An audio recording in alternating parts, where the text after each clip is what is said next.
नमस्कार साथियों, कैसे हो। आशा करता हूँ कि आप ठीक ही होंगे। तो दोस्तों, इस सीखो कैन चैनल पर आप लोगों का बहुत बहुत स्वागत करना चाहता हूँ सबसे पहले। ठीक है दोस्तों। तो दोस्तों, आज जो हम टॉपिक को लेकर आए हैं वो है सिलेबस के बारे में। आज हम अपनी वीडियो में डिस्कस करेंगे, ठीक है ना।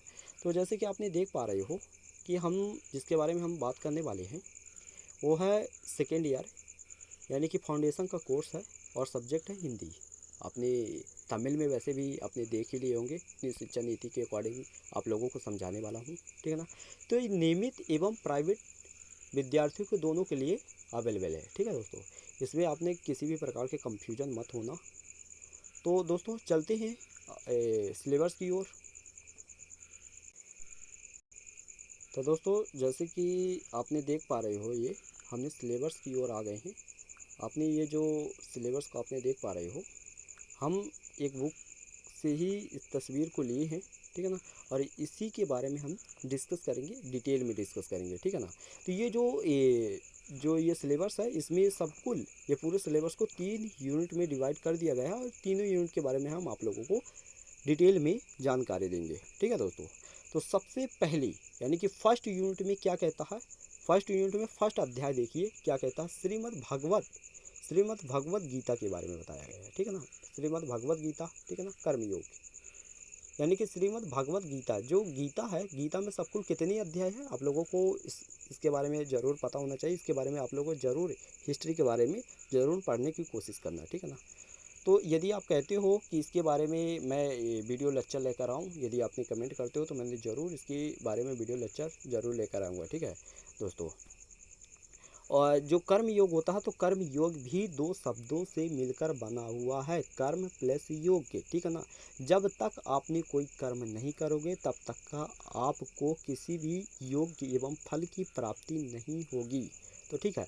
तो दोस्तों, जो कर्म योग होता है गीता में, यानी कि तृतीय अध्याय में इसके बारे में बताया गया है, कर्मयोग के बारे में, ठीक है ना। तो वैसे आपकी बुक में भी होगा, अवेलेबल ही होगा, ठीक है ना। तो इसके बारे में आपने ज़रूर पढ़ लेना है। और जो दूसरा अध्याय है सूर्यकांत त्रिपाठी निराला जी, सूर्यकांत त्रिपाठी जो निराला जी हैं, उन्होंने एक कविता लिखती हैं, ठीक है ना।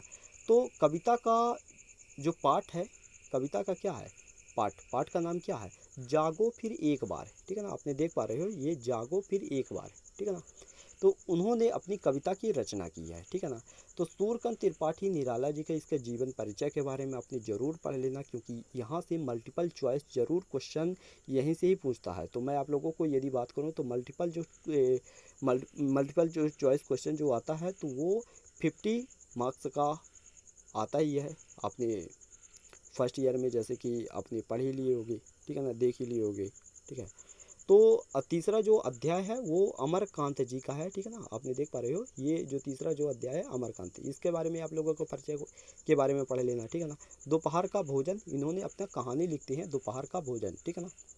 आपने देख पा रहे हो कि जो चौथा जो अध्याय है महादेवी वर्मा जी का, इसके बारे में अपने जीवन परिचय के बारे में ज़रूर पढ़ लेना है, ठीक है ना।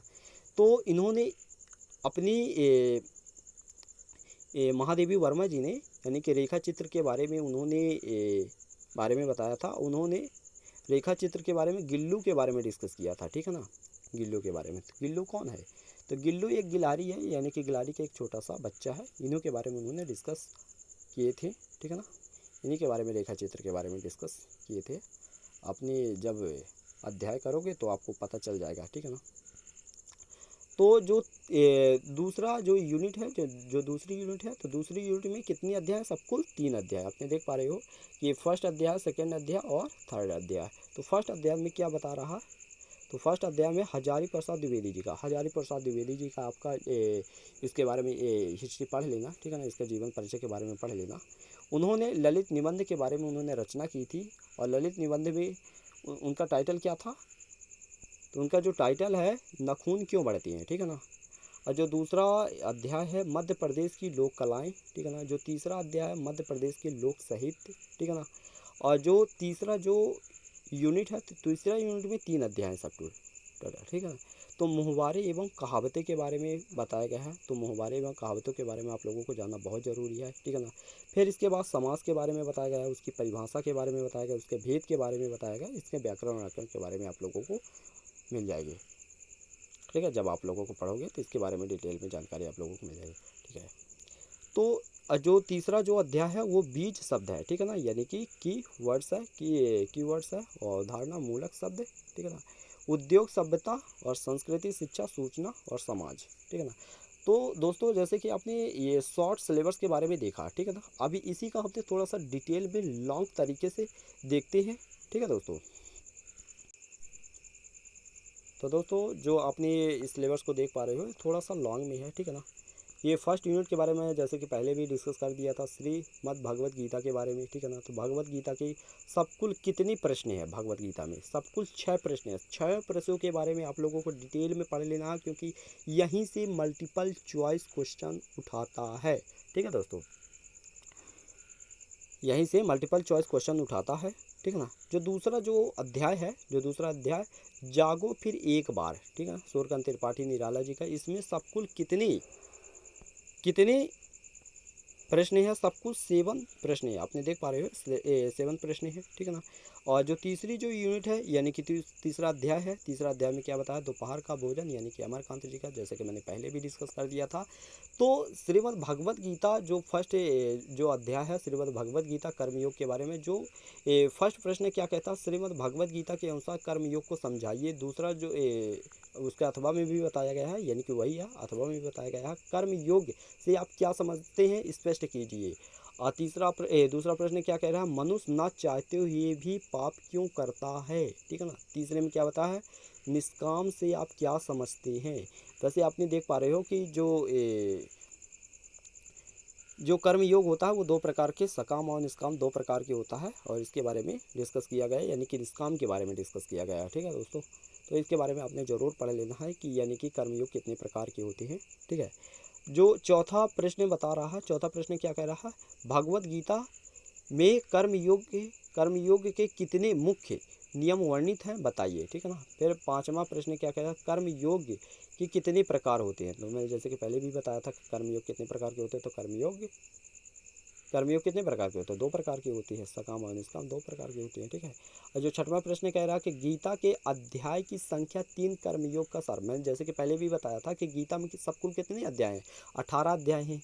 18 अध्याय में जो तीसरा जो अध्याय है तो वो है कर्मयोग के बारे में बताया गया है, ठीक है ना। कर्मयोग तीसरा अध्याय है, ठीक है ना। यदि यहाँ से क्वेश्चन पूछ रहा तो आप मुझे बता सकते हैं। गीता में सब टोटल कितने श्लोक है, 700 श्लोक हैं, ठीक है ना।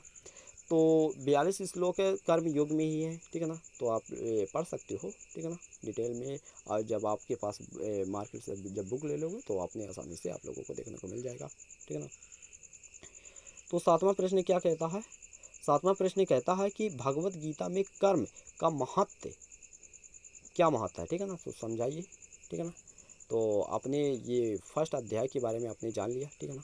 और जागो फिर एक बार में जैसे कि मैंने बताया था कि 7 प्रश्न हैं, ठीक है ना। तो 7 प्रश्न के बारे में आप लोगों को जानकारी बहुत रखना ज़रूरी है, ठीक है ना।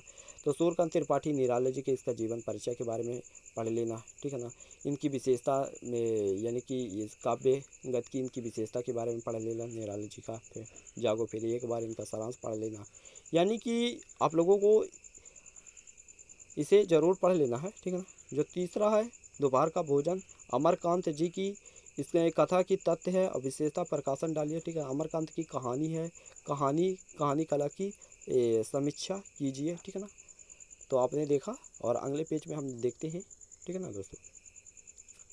तो दोस्तों जैसे कि हमने अगले पेज में जैसे कि आ ही गए हैं, ठीक है ना। आपने देख पा रहे हो अमरकांत जी की जो कहानी है दोपहर का भोजन, सारांश अपने शब्दों में, मतलब अपने शब्दों में इसे लिखिए, ठीक है ना। तो इसे आपने ज़रूर पढ़ना है, क्योंकि यहीं से मल्टीपल चॉइस क्वेश्चन यहीं से ही आते हैं, ठीक है ना।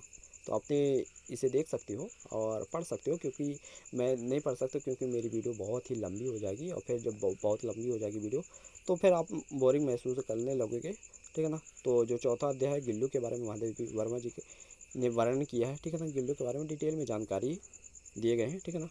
और जो अपने दूसरी यूनिट आपने देखा कि नखून क्यों मरते, हजारी प्रसाद द्विवेदी जी इसका वर्णन किए हैं, ठीक है ना। इनके बारे में आपने डिटेल में पढ़ लेना है, और आपने देख पा रहे हो, और इसे स्क्रीनशॉट ज़रूर ले लीजिएगा, ठीक है ना। तो अगली पेज पर चलते हैं दोस्तों। तो दोस्तों जैसे कि अपने अगले पेज पर हमने आ ही गए हैं, अपने देख पा रहे हो अगले पेज पर, ठीक है दोस्तों।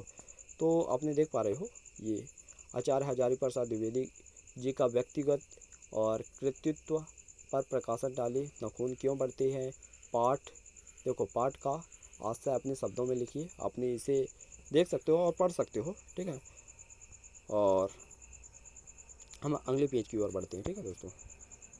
तो दोस्तों हमने अगले पेज पर आ ही गए हैं, ठीक है ना। आपने देख पा रहे हो मध्य प्रदेश की लोक साहित्य के बारे में बताया गया है और इतनी प्रश्न आपने देख पा रहे हो, ठीक है ना। इसी स्क्रीनशॉट जरूर ले लेना है क्योंकि आपको पढ़ने में भी आसानी होगी। यदि आप लोगों के पास बुक नहीं है तो ज़रूर इसे एक एक जो प्रश्न है डालकर अपनी गूगल पर सर्च कर सकते हो, ठीक है ना, अभी फ़िलहाल के लिए, ठीक है। जो तीसरी जो यूनिट है, तो तीसरी यूनिट में मैं आप लोगों को बता देता हूँ कि मुहवारी और लोक कृतियों और कहावतें के बारे में बताया गया है, ठीक है ना। तो आपने देख सकते हो, थोड़ा सा इसे जूम कर दे रहा हूँ कुछ इस प्रकार से। तो दोस्तों आपने इसे पढ़ सकते हो, ठीक है ना। मुहवारे और लोक कृतियों में दोनों में अंतर पूछा गया है, तो इसके बारे में अपने जितने भी प्रश्न हैं एक एक प्रश्नों के बारे में पढ़ लेना है और 2 से 3 4 से 5 बार जितना पढ़ोगे तो आप लोगों को उतना ही रिवीजन हो जाएगा, ठीक है ना। तो उतना ही चांसेस आप लोगों को बढ़ जाएगा कि पेपर में करने के लिए उतना ही मल्टीपल चॉइस क्वेश्चन ज़रूर लगा सकते हैं, ठीक है। तो हम अगले पेज पर बढ़ते हैं, ठीक है ना दोस्तों। तो जैसे कि आपने देख पा रहे हो कि इस प्रकार से कुछ पेज है। समास, समास की परिभाषा, समास के बारे में डिटेल में जानकारी दिया गया है। इतने प्रश्न बनते हैं, ये सब टोटल 7 प्रश्न बनते हैं, ठीक है ना। तो सातों प्रश्न के बारे में आप लोगों को ज़रूर पढ़ना है। समास की परिभाषा, उसके भेद, उदाहरण सहित और समास किसे कहते हैं इसके भेद के बारे में भी बताया गया है, ठीक है ना। तो आप पढ़ सकते हैं कि जैसे कि तत्पुरुष समास हो गया, ठीक है ना, बहुब्रीहि समास हो गया, संधि वंधि के बारे में बताया गया है। तो इसके बारे में ज़रूर आप लोगों को पढ़ना बहुत ज़रूरी है। संधि और समास में दोनों में अंतर भी पूछा गया है, ठीक है ना। इसके बारे में आप लोग डिटेल में पढ़ना है, ठीक है ना। छोड़ना नहीं, कुछ भी नहीं छोड़ना, ठीक है ना।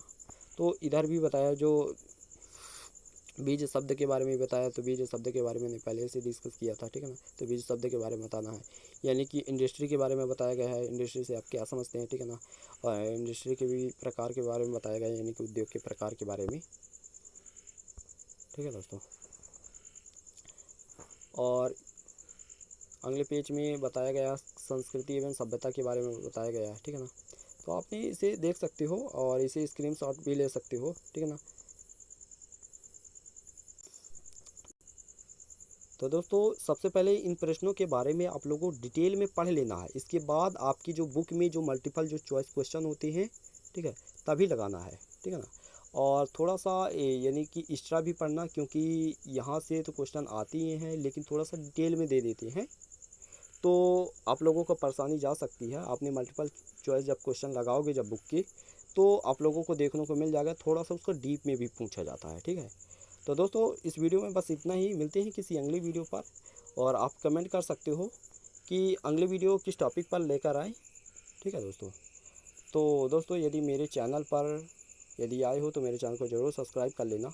तो दोस्तों मिलते हैं किसी अगली वीडियो पर। धन्यवाद।